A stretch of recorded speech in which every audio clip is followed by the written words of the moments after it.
মুখ্যমন্ত্ৰীৰ আত্মনিৰ্ভৰ অসমৰ অধীনত ইতিমধ্যে দুটা পৰ্যায়ত প্ৰায় 1 লাখ হিতাধিকাৰীক সহায় আগবঢ়োৱা হৈছে। CM111 ৰ অধীনত 12,976 গৰাকী হিতাধিকাৰীক ব্যৱসায় সম্প্ৰসাৰণ আৰু স্থায়িত্ব নিশ্চিত কৰাৰ উদ্দেশ্যে প্ৰতিজনক 1 লাখ টকাকৈ সুদবিহীন ঋণ ইতিমধ্যে প্ৰদান কৰা হৈছে।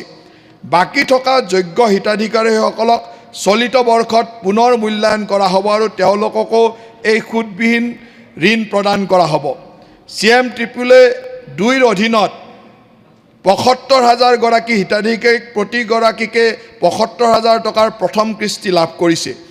উদ্যমিতা বিকাশ কাৰ্যসূচীৰ সফলতাৰে সম্পূৰ্ণ কৰাৰ পিছত চলিত বিত্তীয় বৰ্ষত অৱশিষ্ট 25,000 টকা প্ৰদান কৰা হ'ব। অধ্যক্ষ মহোদয়, CM211 পূৰ্বৱৰ্তী দুটা পৰ্যায়ৰ সফলতাৰ ওপৰত ভিত্তি কৰি মই আনন্দৰে ঘোষণা কৰিছোঁ, আমাৰ চৰকাৰে চলিত বিত্তীয় বৰ্ষৰ বাছনি প্ৰক্ৰিয়া আৰম্ভ কৰি নতুনকৈ 50,000 গৰাকী যুৱক যুৱতীক এই আঁচনিৰ অধীনলৈ সহায়ৰ হাত আগবঢ়াব।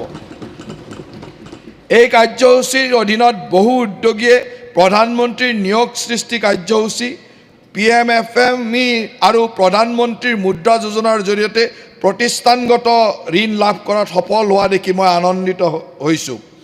আমাৰ চৰকাৰে লক্ষ্য লৈছে যে এই আঁচনিৰ অধীনত অহা 5 বছৰৰ ভিতৰত 10 লাখ যুৱ উদ্যোগীক ক্ষমতাসম্পন্ন কৰি তোলা হ'ব।